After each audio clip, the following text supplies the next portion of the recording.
GSMC Fantasy Sports Podcast. Hope you guys have enjoyed the show thus far. We're going to be sticking a little bit with this Sunday night football game. A little bit of start-sit advice now. Fair word of warning. You might have to bear with me here because I wrote all of my start-sit options for this game much earlier in the week.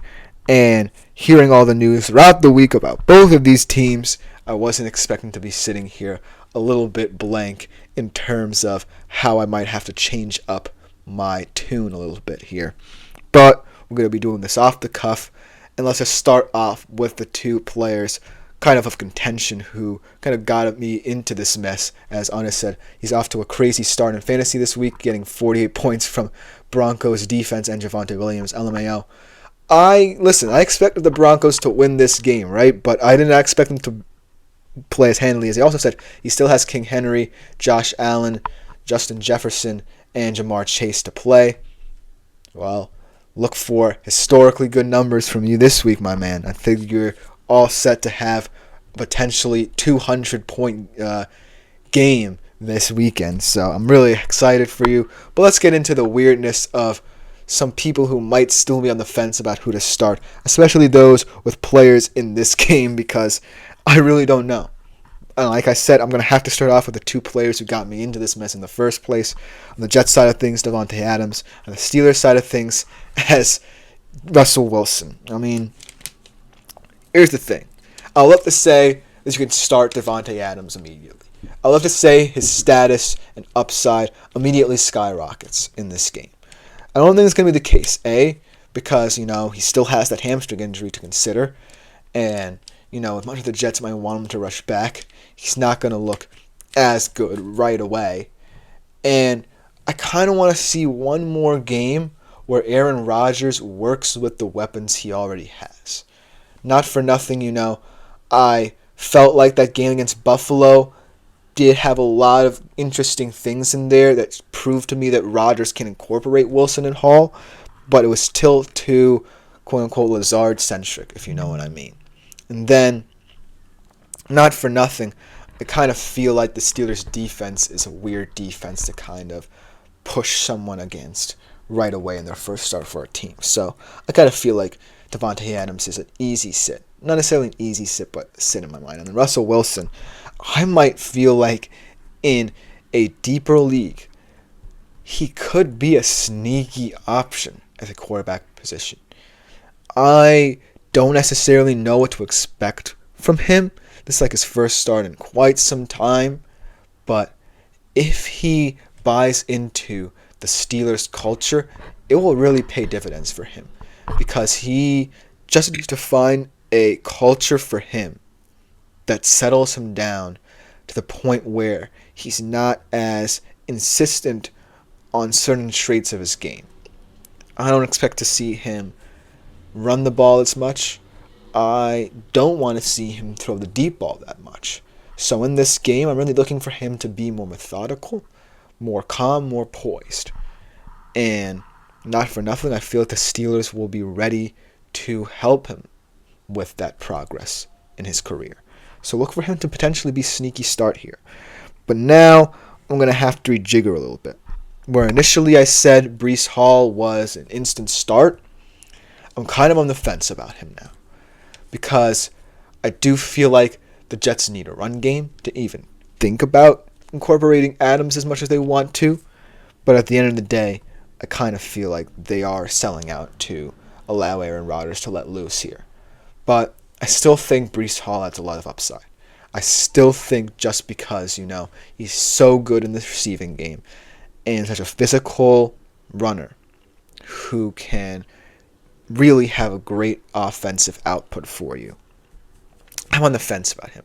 And I'll ultimately leave it up to Breece Hall owners to interpret that because I really can't say if I would start him knowing where the Jets' offense is projecting to go. And then as well as Braylon Allen, who really right now is kind of feeling hard done by because he was the guy who was getting a lot of touches in the run game as well. And now, who knows what the run game will look like for the Jets. And then I said sit Garrett Wilson. I'm going to stick with that one just because. And I personally this week did choose to sit him, and it felt a little weird because the guy who I'm bringing him to replace him is a rookie on a terrible team in Xavier Leggett, but I felt like I at least needed to do something to kind of project how I feel about Garrett Wilson.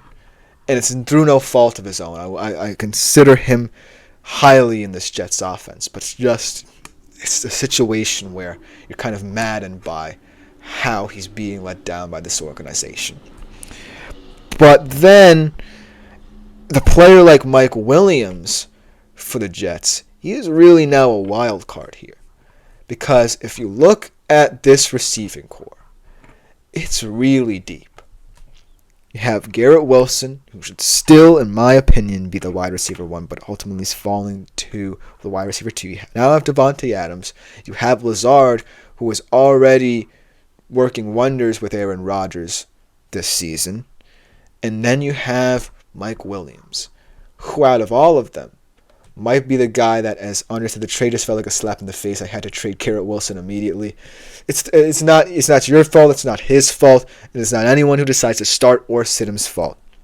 It's just that the Jets are really a little bit too stuck in the Aaron Rodgers world. And I don't know if they'll ever get out of it. And if they don't, it's going to leave a dark stamp on the history of this Jets team in this Pacific era in the future. For a lot of Jets fans, it's going to leave a bad taste in their mouth, and it's not going to feel good talking about a player like Garrett Wilson, talking about a player like Breece Hall when it's all said and done. That's just my opinion. Let me know what you think about that opinion in the comments, or if you have your own. But I do think that it feels highly uncomfortable now having to either sit or trade away Garrett Wilson in your fantasy league after having such high hopes for him this season. But in terms of Mike Williams, right, I actually think that of all these receivers, he might be the one Aaron Rodgers' play style suits the most.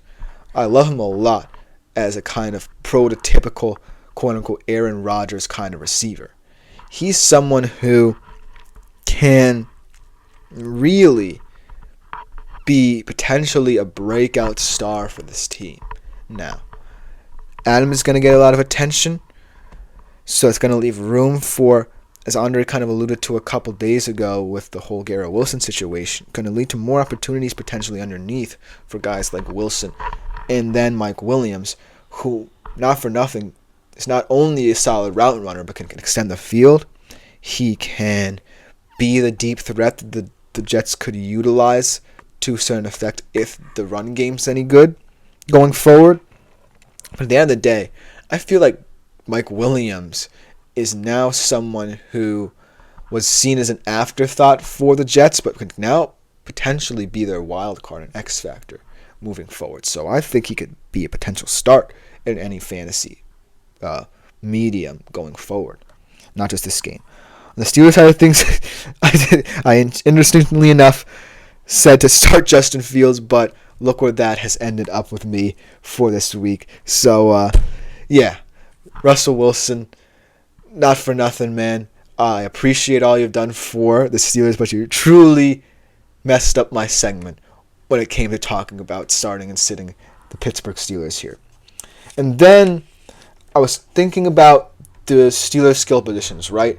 And I was thinking about guys like Freiermuth and Pickens in this game, and thinking about the matchups for them. And I was saying to sit them, but now both of Pickens and Freiermuth, now that Wilson is the starter, potentially could see their best traits utilized to the best of their abilities. As Andre's asking me what my Pacific fantasy lineup is for this week.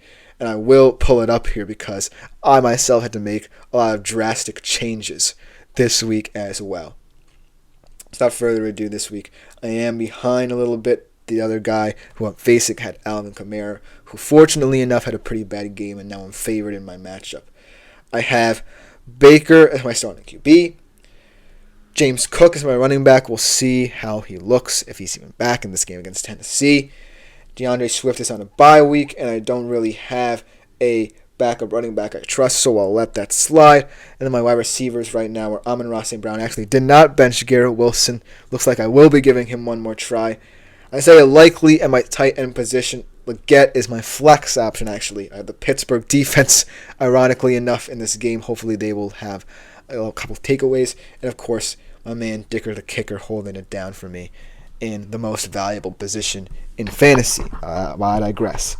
In terms of Pickens and Freiermuth in this game, I feel like I said, some of their traits will be utilized. Some of them will be underutilized in this game. For Pickens, let's hope that Russ has a couple deep shots in him. For Freiermuth, let's hope that Russell Wilson has a couple methodical drives and wants to utilize the tight end a little bit more. And so it's going to depend on how you truly feel about this matchup. Again, I feel like I'm sorry for copping out on you guys, but it's just the way this game is playing out. But at the end of the day, both of these guys have great traits that could really help the Steelers, most importantly, Russell Wilson in his first start. But you can also see a game where both of them, as Under said, I think they'll be all over Rodgers. I agree, and if you're talking about the Pittsburgh defense. But at the end of the day, the Pittsburgh offense is going to have to put up points. I'm not too concerned about the Pittsburgh defense at all in this matchup. I think that they have enough talent in their front and in their secondary to hold it pretty well against what the Jets throw at them, because I really don't know what to think of this Jets offense going forward. But of course, to end off this segment, going back to Andre's comment about Najee Harris, I do think Najee Harris is the most likely start for anyone in this Pittsburgh Steelers offense. I think that he adds a lot of upside. He's going to be a big part in terms of ball retention for the Pittsburgh Steelers. And ultimately, I think that's the way to go if you want to work Russell Wilson into your offense, if you're Mike Tomlin. So we kind of had to do this off the cuff. I thank you all for your comments throughout. It really helped me out here. But let me know what you think about this game in the comments. It's going to be bizarre.